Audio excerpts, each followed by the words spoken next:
It was one of those lazy Saturday afternoons where the sun hung high in the sky, casting golden rays over the quiet suburban streets. The air smelled faintly of freshly cut grass, and the occasional hum of a lawnmower broke the peaceful silence. For Marcus, Darius, and Jamal, three teenage boys from the south side of Chicago, this was their favorite time of the week. After hours of playing basketball at the local park, they were finally heading home, their bikes weaving lazily along the empty roads. They weren't in any hurry. The day had been perfect, warm but not too hot, with just enough breeze to keep them cool as they played ball. Their laughter echoed through the neighborhood as they joked about who had scored the most points that afternoon. Marcus, the tallest of the trio, claimed victory, though Darius argued that he'd been fouled during the last shot. Jamal, ever the peacemaker, simply laughed at their bickering and suggested they grab some snacks once they got home. But then, something unusual caught their attention. Up ahead on the side of the road, a shiny silver car sat parked awkwardly on the shoulder. Its hazard lights blinked steadily, and a man stood beside it looking frustrated as he crouched near the rear tire. The boys slowed down, exchanging curious glances. Cars like that didn't usually show up in their part of town. It was sleek, expensive-looking, and clearly out of place against the backdrop of modest homes and cracked sidewalks. "Think he's okay?" Darius asked, squinting as they approached. "Only one way to find out," Marcus replied, already steering his bike toward the car. Jamal followed close behind, his curiosity piqued. As they got closer, the man looked up, relief washing over his face when he saw them. He was dressed sharply in a tailored suit that seemed far too fancy for fixing a flat tire. His tie was slightly loosened, and beads of sweat dotted his forehead.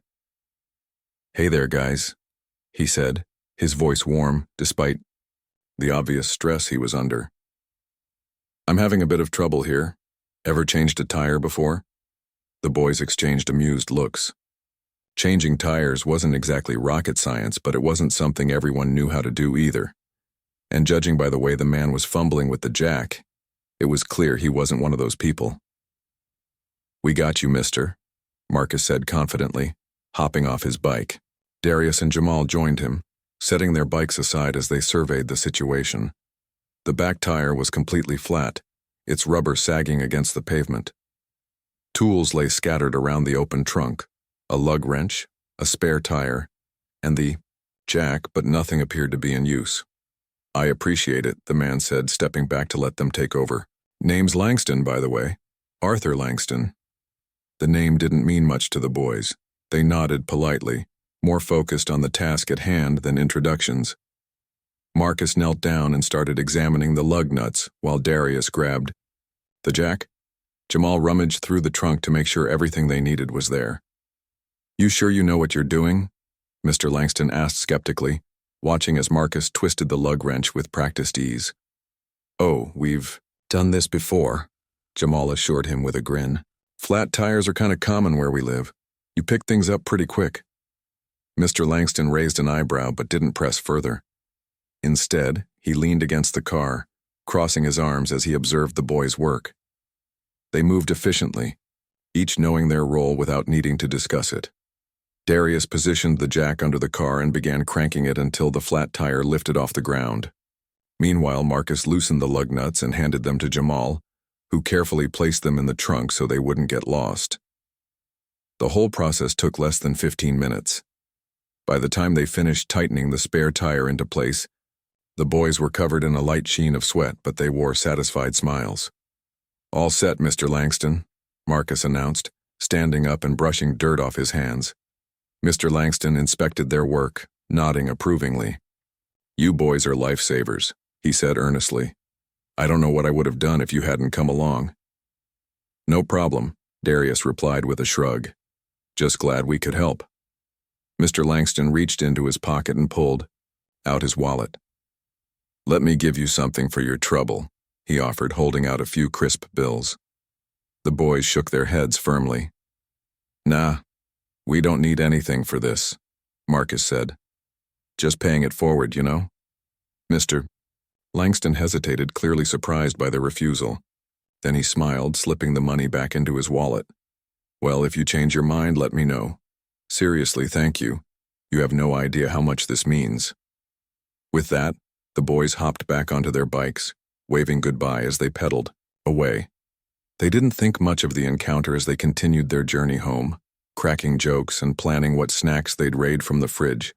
But unbeknownst to them, Mr. Langston watched them disappear down the road, a thoughtful expression on his face. Something about their kindness, and the fact that they hadn't expected anything in return, had left a deep impression on him.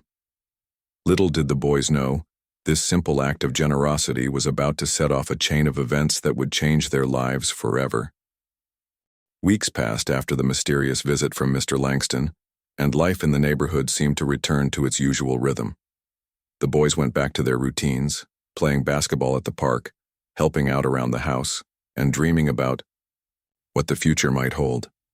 But no matter how hard they tried to focus on the present, the memory of that sleek black SUV lingered in their minds like a puzzle waiting to be solved. At first, they wondered if Mr. Langston had simply moved on, his gratitude expressed and his obligation fulfilled. After all, people like him probably met hundreds of others every day. Why would he remember 3 teenagers from the South Side? But just as they began to think the encounter was nothing more than a fleeting moment of generosity, something unexpected happened. One afternoon, while the boys were hanging out in Marcus's driveway, another black SUV pulled up. This time, however, it wasn't Mr. Langston behind the wheel. It was a driver in a crisp uniform holding an envelope with their names written neatly on the front. The message inside was brief but intriguing. "Mr. Langston requests your presence at his estate tomorrow afternoon. Transportation will be provided." The boys stared at the invitation in stunned silence. "His estate?" Darius repeated, raising an eyebrow. "What does that even mean?" "It means he lives somewhere fancy," Jamal said dryly, though his voice betrayed a hint of awe. "Like mansion fancy." Marcus turned the card over in his hands, examining it closely. It was printed on thick, expensive paper, the kind you'd see in movies about rich people throwing lavish parties. "Do we really have to go?" he asked hesitantly. "I mean, what if it's some kind of trick? Or what if it's legit?" Jamal countered, his curiosity overriding any doubts. "Come on, Marcus. When are we ever going to get a chance like this again? A billionaire wants to hang out with us." Darius nodded in agreement. "Yeah, and besides, it's not like we're walking into danger. If Mr. Langston wanted to mess with us, he could have done it already. He's had plenty of chances." After some deliberation, and a quick call to their parents for permission, the boys decided to accept the invitation. The following afternoon, the same black SUV arrived to pick them up. They climbed inside nervously, taking in the luxurious interior with wide eyes. Soft leather seats, polished wood accents, and a subtle scent of cologne filled the air. For a moment, they forgot how to speak. The ride felt surreal, like stepping into a completely different world. As the car wound its way through winding roads and gated communities, the scenery shifted dramatically. Gone were the modest houses and cracked sidewalks of their neighborhood, replaced by sprawling estates surrounded by lush greenery and towering iron gates. When they finally arrived at Mr. Langston's property, their jaws dropped in unison.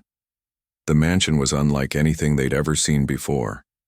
It was massive, with gleaming white columns, perfectly manicured gardens, and a fountain that looked like it belonged in a palace.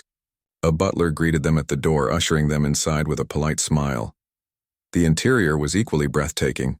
Marble floors, crystal chandeliers, and walls adorned with artwork that looked like it belonged in a museum. Mr. Langston appeared, moments later, dressed casually in slacks and a sweater. Despite his wealth, there was an approachability about him that put the boys at ease. "Welcome to my home," he said warmly, shaking each of their hands. "I hope you didn't have too much trouble finding the place." "Not at all," Marcus replied, though his voice wavered slightly. "It's, pretty hard to miss." Mr. Langston chuckled, leading them into a cozy sitting room where refreshments had been laid out. "Make yourselves comfortable," he said, gesturing toward the couches. "We've got a lot to talk about." As they settled in, he began sharing stories about his own life, how he'd grown up in a working-class family, struggled to pay his way through college, and eventually built his tech empire from scratch. His journey wasn't easy, he admitted, but it taught him the value of hard work, determination, and believing in yourself even when others doubted you. But success isn't just about money, he added, leaning forward earnestly. It's about using your resources to make a difference, to help others achieve their dreams the way someone once helped me. That's why I invited you here today. The boys exchanged confused glances. What did he mean? Mr. Langston smiled knowingly. I want to invest in you, he explained. Not financially, not yet anyway, but through mentorship. I can provide access to education, training, and opportunities most people only dream of. But it's up to you to decide whether you're ready to take advantage of them. For a moment, no one spoke. The weight of his words sank in slowly, filling the room with a mix of excitement and disbelief. Was this really happening? Were they being offered a chance to rewrite their futures? We don't know much about business or tech, Darius admitted hesitantly. Wouldn't we just waste your time? Nonsense, Mr. Langston replied firmly. Everyone starts somewhere. What matters is your willingness to learn and grow. You already showed me you have character. That's half the battle. The rest is up to you. He went on to outline his plan. Weekly workshops, networking events, and hands-on projects designed to teach them the skills they'd need to succeed. He promised to connect them with professionals in various fields, giving them real-world experience and guidance. And if they proved themselves, he hinted at the possibility of funding their own ventures someday. By the end of the conversation, the boys were buzzing with energy. For years, they'd felt stuck in a system that offered little hope for advancement. Their schools were underfunded, their neighborhoods overlooked, and their dreams often dismissed as unrealistic. But now, here was someone offering them a lifeline, a chance to break free from the limitations that had always surrounded them. That night, as they rode home in the SUV, the reality of what had just happened began to sink in. They talked excitedly about the possibilities, brainstorming ideas, and imagining where this path might lead. For the first time in their lives, the future didn't seem so far out of reach. But amidst the excitement, there was also a sense of responsibility. Mr. Langston hadn't handed them a golden ticket. He'd given them tools and trust. It was up to them to rise to the challenge and prove they were worthy of his investment. And as they stepped out of the car and onto the familiar streets of their neighborhood, they knew one thing for certain. Their lives would never be the same again. The next morning, the boys woke up to another sunny day, just like any other Sunday. Marcus was the first to step outside, still in his pajamas, clutching a glass of orange juice as he made his way to the driveway. The quiet neighborhood hadn't changed overnight. Kids were riding their bikes, parents were watering lawns, and the faint smell of pancakes wafted through the air. It was all so ordinary that Marcus almost forgot about the strange man with the flat tire from the day before. But then something unusual happened. A sleek black SUV pulled up in front of his house, its shiny surface gleaming under the sunlight. The windows were tinted, making it impossible to see inside. Marcus froze mid-sip, his curiosity piqued. Who could this be? People didn't just show up at their door unannounced, especially not in cars like that. He glanced back toward the house, wondering if he should call his mom or maybe grab his phone to record whatever happened next. The driver's side window rolled down slowly, revealing none other than Mr. Langston, the same man they'd helped the day before. Marcus blinked in disbelief. Was this some kind of coincidence? Or had the man tracked them down on purpose? "Hey there," Mr. Langston said with a friendly wave. "Is this where you live?"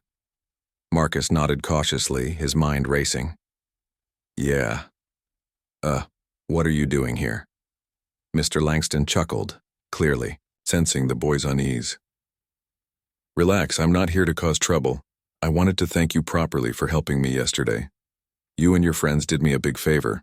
Before Marcus could respond, his mom appeared at the door, wiping her hands on a dish towel. She gave the SUV a quick once-over, her expression guarded but polite. "Can I help you?" she asked, stepping outside to stand beside her son. Mr. Langston introduced himself again, explaining who he was and why he'd come.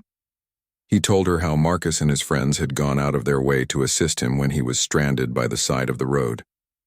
"I wanted to make sure they knew how much I appreciated it," he added, reaching into the car to grab something. At that moment, Darius and Jamal arrived, having heard about the mysterious visitor from Marcus's frantic text messages.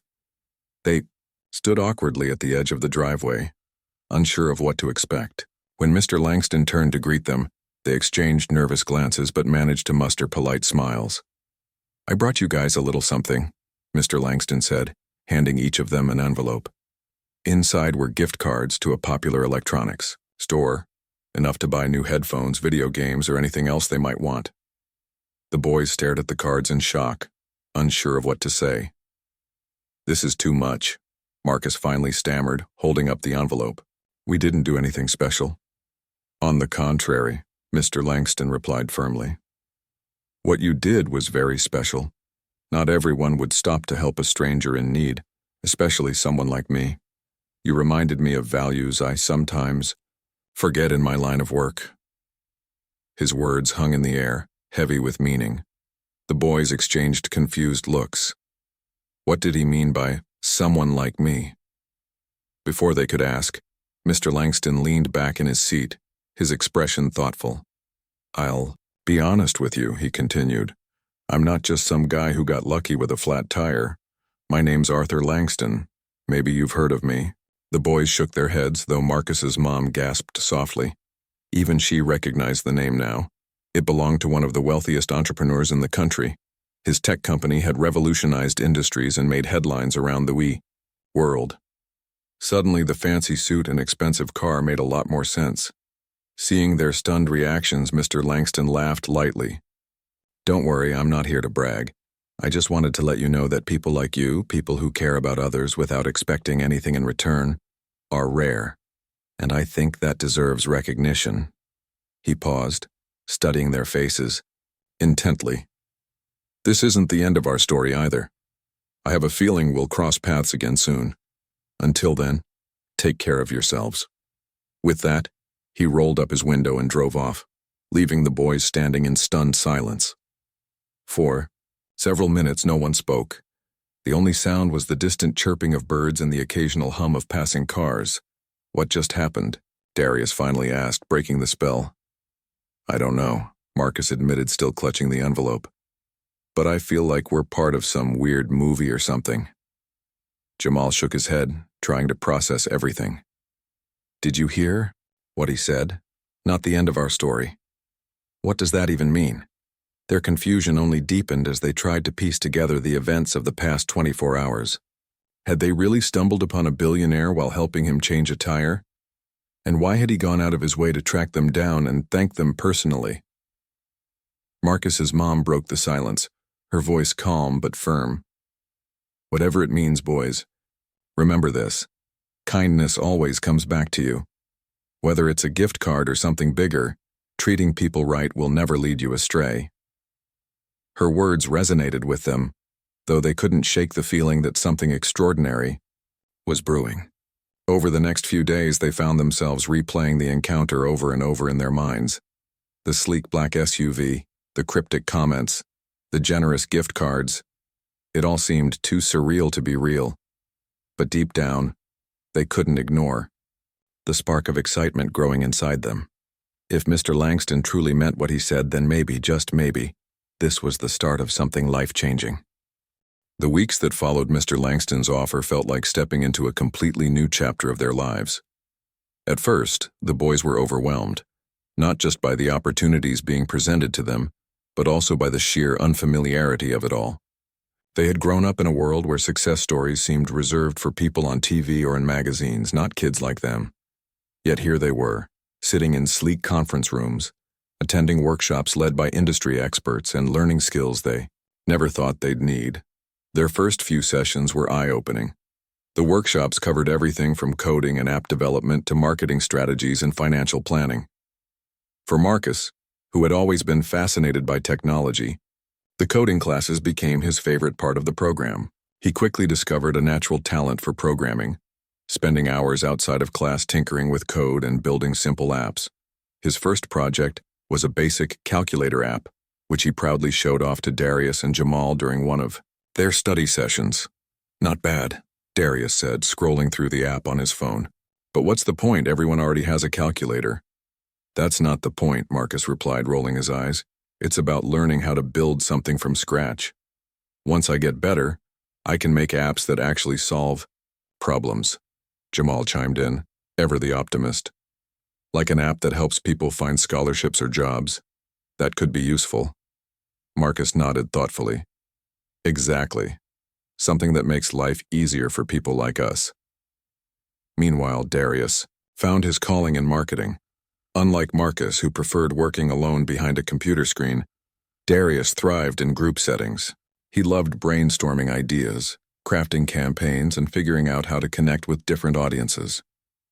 During one workshop, he pitched a concept for promoting a fictional product, a portable solar charger aimed at hikers and outdoor enthusiasts. His presentation was so impressive that even the instructor praised him for his creativity and insight. "You've got a real knack for this," the instructor told him afterward. "Keep pushing yourself and you'll go far." Jamal, on the other hand, stood out for his charisma and ability to communicate. While his friends dove into technical skills, Jamal focused on public speaking and networking. At first, he struggled with nerves whenever he had to present in front of a crowd. But with practice and plenty of encouragement from Mr. Langston, he began to shine. By the end of the program, he could walk into a room full of strangers and leave with a handful of business cards, having made meaningful connections without breaking a sweat.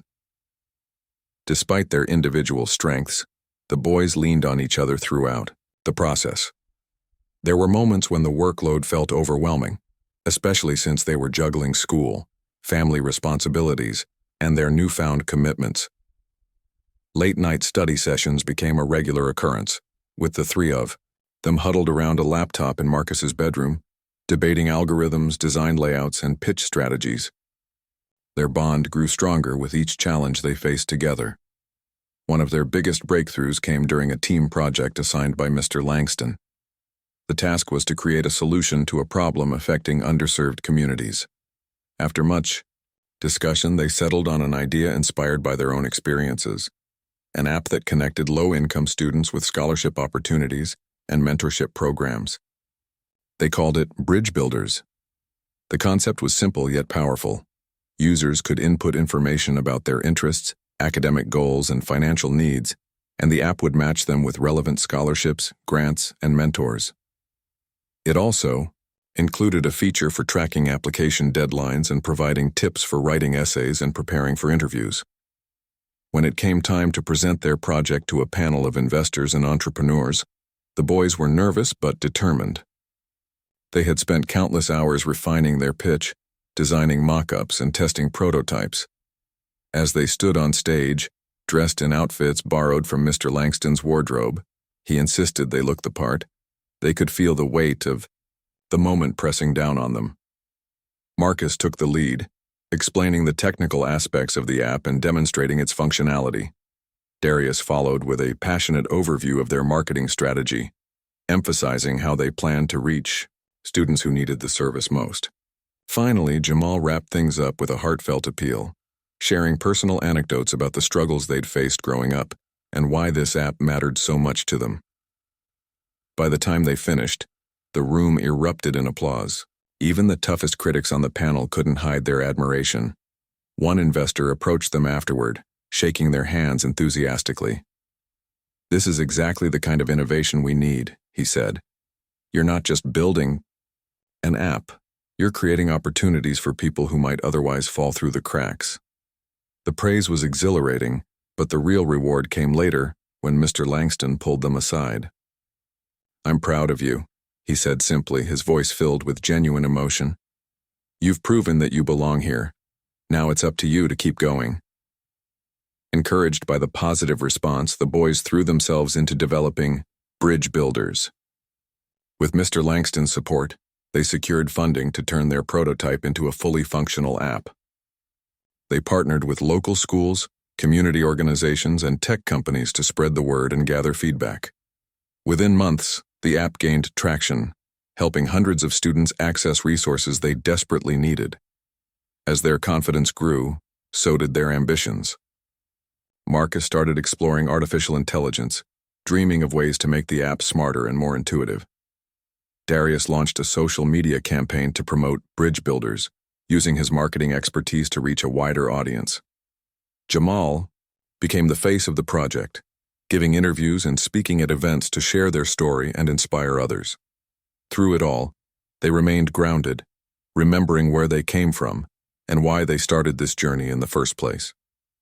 They knew they weren't just representing themselves, they were proving that kids from neighborhoods like theirs could achieve greatness if given the chance. And while the road ahead was still long, filled with challenges and uncertainties, the boys faced it with unwavering determination. They had learned that success wasn't just about achieving your own dreams, it was about lifting others up along the way. And as they looked toward the future, they knew they were ready to take on whatever came next. Years had passed since that fateful day when 3 teenage boys helped a stranger with a flat tire. What began as a simple act of kindness had transformed into something far greater, a journey of growth, discovery, and purpose. Marcus, Darius, and Jamal were no longer the same kids who spent their afternoons shooting hoops at the local park. They had grown into young men with vision, ambition, and a deep sense of responsibility to give back to the world. The launch event for Bridge Builders was held in a grand auditorium downtown, packed with students, educators, entrepreneurs, and community leaders. The energy in the room was electric, buzzing with anticipation. For months, the boys had worked tirelessly alongside Mr. Langston and his team to prepare for this moment. Now standing on stage under bright lights, they felt a mix of nerves and pride as they addressed the crowd. Marcus stepped up to the microphone first, his tall frame commanding attention. "When we started working on Bridge Builders, we didn't know if anyone would care," he began, his voice steady despite the butterflies in his stomach.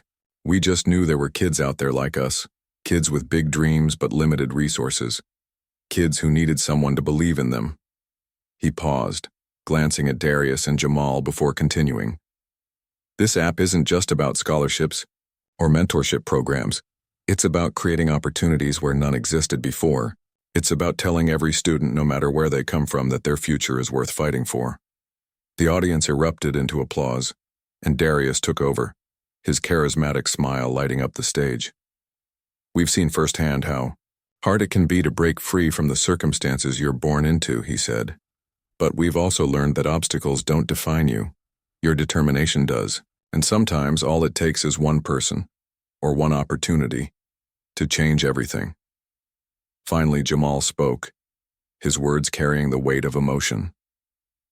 "We wouldn't be here today without people who believed in us," he said, his eyes scanning the crowd until they landed on Mr. Langston sitting near the front row. "People who saw potential in us when we didn't see it ourselves. That's why we created Bridge Builders, because everyone deserves a chance to rewrite their story." As the applause echoed through the auditorium, the boys stood side by side, taking in the magnitude of what they'd accomplished.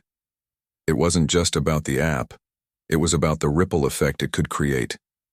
Already, thousands of students across the country had downloaded Bridge Builders, using it to find scholarships, connect with mentors, and plan their futures.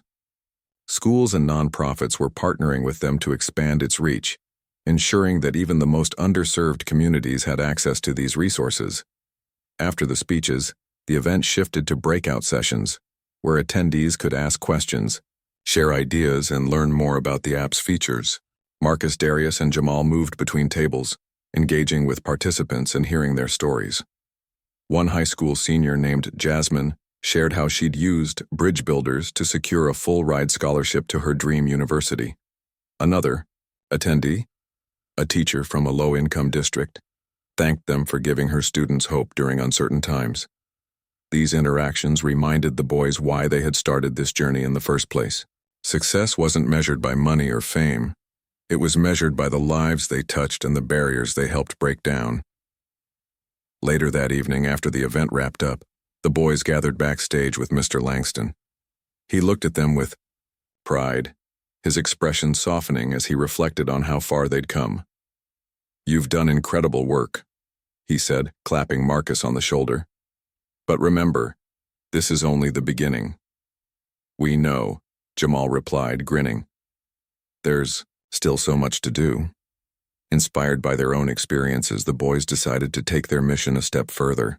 They founded a nonprofit organization called Wheels of Change, dedicated to empowering underserved youth through education, mentorship, and financial support. The name was a nod to their humble beginnings, how a single act of kindness had set off a chain reaction that changed their lives forever. Through Wheels of Change, they organized workshops, hosted coding camps, and provided scholarships to students in need. They partnered with local businesses to offer internships and job training programs, helping teens gain real-world experience. They also launched a speaker series, inviting successful professionals from diverse backgrounds to share their stories and inspire the next generation. One of their proudest achievements came when they returned to their old neighborhood.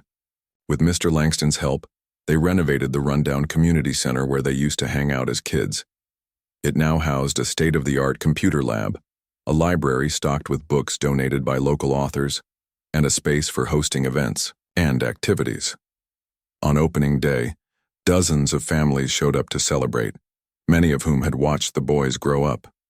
Seeing the smiles on the faces of the children running around the newly refurbished center filled them with a profound sense of fulfillment.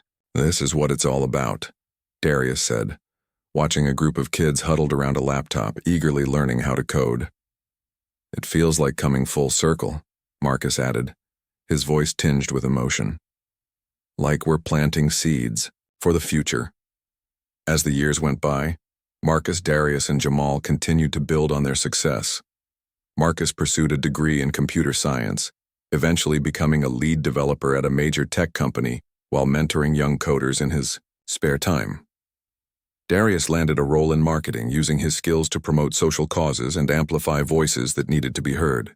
Jamal became a motivational speaker, traveling across the country to inspire others with his story of resilience and perseverance.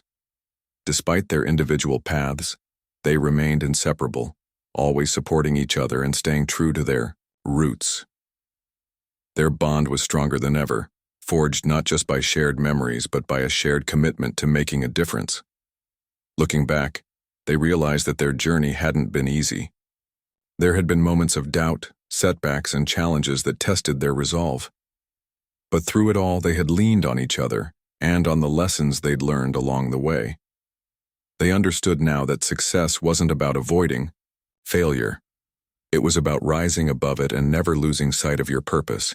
And as they stood together on stage at yet another event, addressing a new generation of dreamers and doers, they knew they were exactly where they were meant to be.